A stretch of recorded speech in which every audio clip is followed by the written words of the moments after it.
여러분 안녕하십니까? 광주 MBC 뉴스데스크입니다. 때 아닌 음악가 정률성 논란이 뜨겁습니다. 국가보훈부 박민식 장관이 광주시가 추진 중인 정률성 역사공원 사업을 두고 정률성이 북한군과 중공군을 위로한 사람이라며 광주시의 사업 중단을 요구하고 나섰습니다.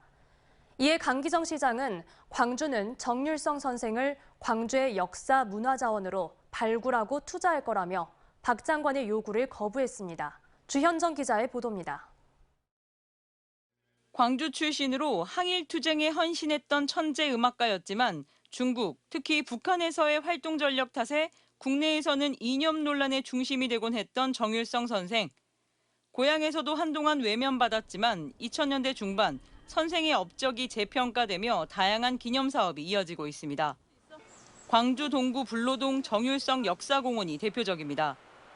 정율성의 삶과 음악 세계를 기리는 광장 등 880여 제곱미터를 조성하는 데 48억 원의 시비가 투입됐습니다.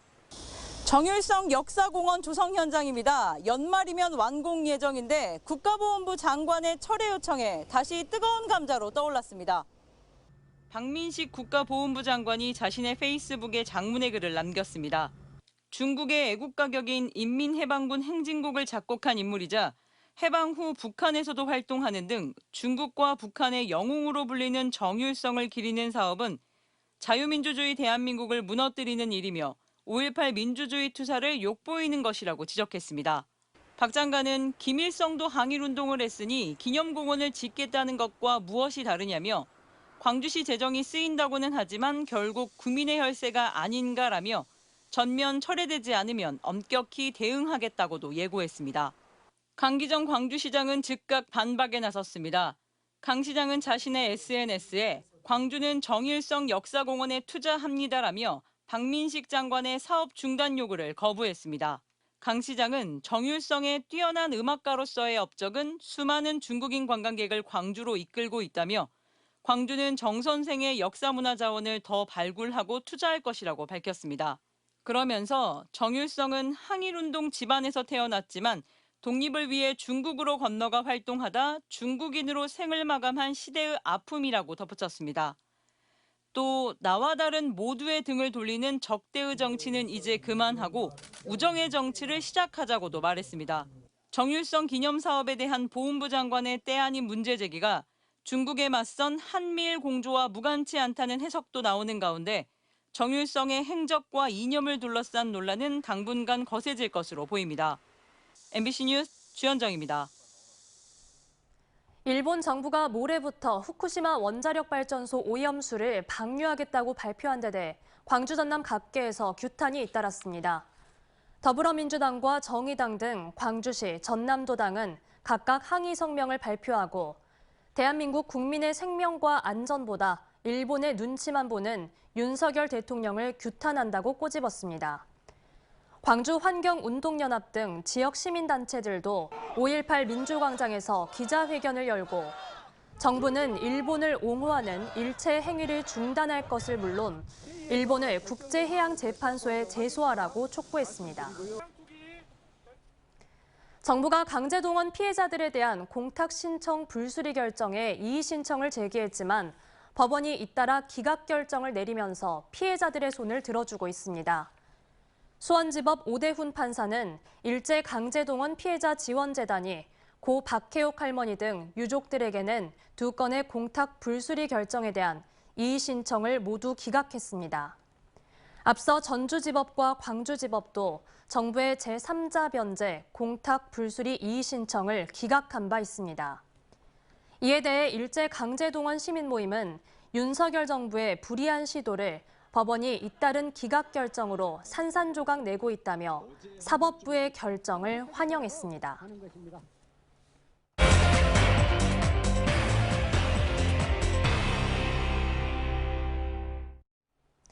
요즘 거리에 내걸린 현수막 많아도 너무 많습니다. 걷는 이들이나 운전자들의 시야를 가려 사고로 이어질 수도 있는데요. 광주 전남 지역 현수막 관련 민원이 급증한 것으로 나타났습니다. 광주시 의회가 무분별한 현수막 게시를 제한하는 조례 개정을 추진하고 있지만 행정안전부는 상위법과 충돌한다는 입장입니다. 한 걸음 더 현장 취재, 천홍희 기자가 보도합니다. 광주 송정역 앞에 정당 현수막이 곳곳에 붙어 있습니다. 같은 정당에서도 3-4개의 현수막을 걸어놨습니다.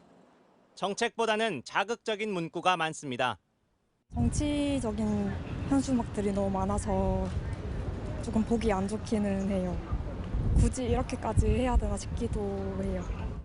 정당 활동의 자유를 폭넓게 보장하겠다며 지난해 12월 5개 광고물법이 개정됐는데 사실상 무제한으로 현수막을 걸 수 있게 됐습니다. 정당 현수막은 보름 동안 신고 없이 걸 수 있도록 5개 광고물법이 개정됐는데요. 이렇다 보니 시민들이 많이 다니는 장소일수록 정당 현수막이 더 많이 내걸려 있습니다. 하지만 게시 기간이 끝나도 그대로 두거나 심지어 주변 시야가 확보되지 않도록 설치되기도 해 시민들의 불편이 쏟아지고 있습니다. 제가 운전할 때도 이 현수막 때문에 사람을 못 볼 때도 있고요. 제가 길을 건널 때도 현수막 때문에 차가 잘 안 보이는 경우도 많이 있었어요. 실제로 정당 현수막 관련 민원도 증가했습니다. 법 시행 3개월 전에는 정당 현수막 관련 민원이 광주에서는 33건, 전남에서는 183건이었는데 법 시행 3개월 이후에는 광주에서는 165건, 전남에서는 597건의 민원이 접수돼 최대 5배 이상 폭증했습니다. 현수막으로 인해서 운전할 때 가려져서 사람이 갑자기 튀어나오거나 했을 때 당황한 적도 있었고, 그리고 좀 자극적인 멘트들이 많아가지고 좀 불편한 부분도 있었습니다. 시민들의 불편과 민원이 잇따르자 광주시의회가 이를 제지할 수 있는 조례 개정에 나섰습니다. 횡단보도와 버스 정류장 30m 이내에는 현수막을 설치하지 못하도록 하고 동별로도 4개 이하만 설치가 가능하도록 했습니다. 또 5.18 폄훼 내용을 담은 현수막을 금지했고 때에 따라서는 현수막 제거도 가능하게 했습니다. 현수막 난립으로 인해서 보행하다가 사고가 나는 경우도 증가했고요. 안전을 위협당하고 있다면 지방정부, 지방의회 차원에서 솔선수범해서 그걸 적극적으로 대응하는 것이. 하지만 행정안전부는 이 조례가 상위법인 5개 광고물법과 충돌할 소지가 있고 조례 개정을 추진한 인천과 추진 중인 서울, 부산보다도 규제 내용이 더 많아 난색을 드러내고 있습니다. 광주시 조례도 인천보다 오히려 좀 더 센 내용이거든요. 규제를 많이 담고 있어서 상위법에서 그걸 위임하고 있지 않은데 조례안 결정이 되면 제2요구를 할 거고요. 현수막 갈등과 불편 때문에 상위법 개정이 다시 논의되고 있지만 그 전까지는 현재와 같은 갈등과 불편을 감수할 수밖에 없을 것으로 보입니다. MBC 뉴스 천홍입니다. 조선업체 노동자 사망 사고가 끊이지 않고 있습니다. 사고가 난 사업장들은 중대재해처벌법 적용 대상 사업장들이지만 어찌된 일인지 처벌은 지연되고 있습니다. 서희령 기자가 취재했습니다. 현대 사무중공업에서는 올 들어 모두 2명의 노동자가 숨졌습니다. 최근 40대 노동자가 튕겨져 나온 철판에 맞아 숨졌고 지난 1월에는 건조 중인 선박 안에서 하청 소속 노동자가 근무 중 쓰러져 병원으로 옮겨졌지만 결국 숨졌습니다. 사망 원인을 두고 유족과 회사 측의 주장이 엇갈리고 있는 가운데 노동부 조사는 7개월째 진행 중입니다. 현대 사무중공업은 상시 근로자 50명 이상으로 중대재해처벌법 적용 사업장입니다. 한편 올 들어 대불산단에서만 모두 4명의 노동자가 숨졌습니다. 지난달에는 대불산단 내 한 선박 블록 제조업체에서 하청 소속 노동자가 사망했고 5월에는 또 다른 업체의 컨테이너 야적장에서 후진하는 지게차에 치여 노동자가 숨지는 사고가 발생했습니다. 사고가 난 일부 업체에서는 중대재해처벌법 적용 대상 여부를 놓고 여전히 논란입니다. 조선업계 다단계 하청 구조 때문에 노동자들의 안전 위협은 물론 중대재해처벌법도 교묘히 빠져나가는 경우가 발생하고 있습니다. 비정규직 노동자들, 협력업체, 물량팀은 산업안전이라는 시스템은 붕괴되고 없다고 봐도 될 것 같습니다. 지금까지 중대재해처벌법으로 처벌받은 조선소 경영진은 단 한 명도 없습니다. 금도로 사업장에서만 작년 이후로 조선업에서 8명의 노동자가 산재로 중대재해로 돌아가셨습니다. 하지만 지금 2년이 다 돼가지만 어느 조선소의 대표이사도 기소된 바가 없습니다. 내년부터는 50인 미만 사업장들도 중대재해처벌법이 적용될 예정입니다.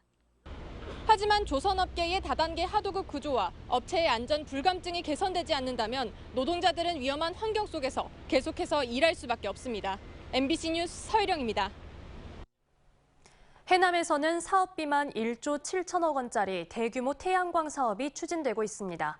하지만 이른바 착한 태양광 발전이 필요하다는 농민회 등의 반대와 합리적 대안이 필요하다는 해남군이 맞서고 있는데요. 관련 내용 신광하 기자가 취재했습니다. 솔라시도 기업도시가 들어서고 있는 해남군 산이면 구성지구에 이어 부동지구에 대규모 태양광 발전소 건설이 추진되고 있습니다. 사업비 1조 7,800억 원의 민간 자본으로 328만 평 부지에 한빛원전 1기 규모인 1기가와트급 태양광 발전소를 시설하는 계획입니다. 생산된 전력은 아리백 전용 산단에 공급해 세계적인 데이터 센터 유치를 추진한다는 겁니다. 지자체 주도로 추진되는 이른바 집적화 단지로 수익금 중 연간 85억 원이 주민들의 몫입니다. 신산업은 유치하고 또 이것이 농업과 농촌에 어떻게 조화를 이뤄서 같이 가야 될지 그런 중요한 시점이라고 보고 있습니다. 그동안의 주민 설명회는 무산됐지만 마을별 설명회를 거쳐 해남군 농민회 주최로 첫 토론회가 열렸습니다.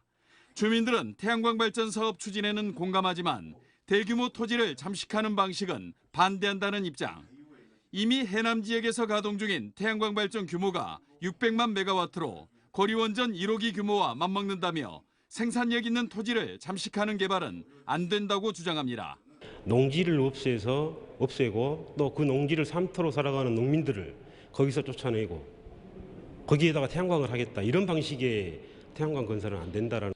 찬반 양측의 주장은 팽팽하지만 실력 대결이 아닌 토론의 장이 마련된 것은 긍정적으로 평가되고 있습니다. 해남군과 농민회는 오는 10월까지 몇 차례 더 공개 토론을 통해 접점을 모색할 예정입니다. MBC 뉴스 신광하입니다. 경상남도 남해에 마련된 독일 마을과 같은 은퇴자 마을이 고흥군 거금도에 만들어집니다. 은퇴자 마을이 조성되면 파독 근로자를 포함한 도시 은퇴자와 또 귀농 귀촌인들의 정착을 돕고 인구를 유입시키는 천병 역할을 할 걸로 기대됩니다. 최우식 기자가 보도합니다. 거금대교가 눈앞에 펼쳐진 고흥군 금산면 석정리.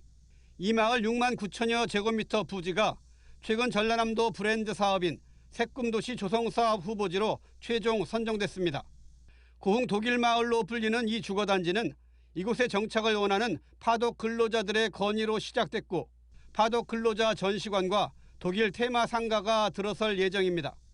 녹동항과 소록도 접근성과 함께 귀촌 공동체 지원을 통한 1가구 2주택 미적용, 다양한 편의시설과 한옥 지원 사업의 혜택 등도 큰 장점입니다. 또 고흥 새꿈도시는 문화예술 교육과 주민 소득 창출, 커뮤니티 강화를 통해 지역 주민들과의 새로운 마을 공동체 형성으로 안정적인 정착을 지원하게 됩니다. 새꿈도시 조성 사업이 우리 군에 유치됨에 따라서 귀농 귀촌자, 도시 은퇴자 등을 위한 신규 마을이 조성됨으로써 우리 군 인구 증가에 큰 보탬이 될 것으로 생각합니다.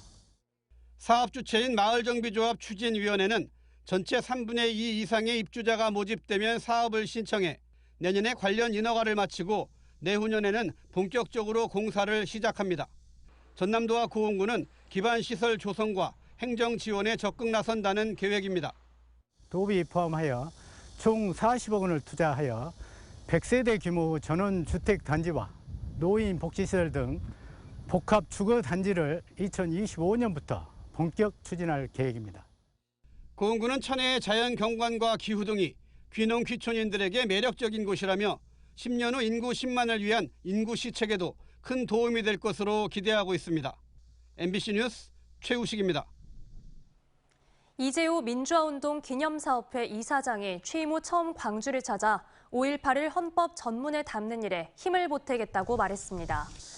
이 이사장은 오늘 국립 5.18 민주묘지를 참배한 후 기자와 만나 5.18 정신을 담은 헌법 개헌은 윤석열 대통령의 약속이라며 대통령의 뜻이 실현되도록 음으로 또 양으로 돕는 게 저의 임무라고 밝혔습니다. 여전한 5.18 폄훼와 왜곡에 대해서는 있을 수 없는 일이라며 지금의 민주주의는 1980년 광주에 5월이 있었기 때문이라고 강조했습니다. 내일 오후 2시부터 20분간 전국 동시 공습 대비 민방위 훈련이 실시됩니다. 6년 만에 재개되는 이번 훈련 시간 동안 광주 동부소방서에서 전일빌딩, 서부소방서에서 화정역 사거리, 송원대에서 무등시장 사거리, 광암 고가차도에서 우남시장, 월곡시장에서 산정공원로 구간에서는 차량 이동이 일시 통제됩니다. 광주시 교육청은 내년도 대학 수학 능력 시험 원서 접수를 교육청과 각 고등학교, 특수학교에서 실시한다고 밝혔습니다. 접수 기간은 모레 24일부터 다음 달 8일까지로 광주 지역 고3 재학생과 졸업생은 재학 중이거나 졸업한 출신 학교에서, 다른 지역 고교 졸업자나 검정고시 수험생의 경우 시 교육청에서 접수할 수 있습니다.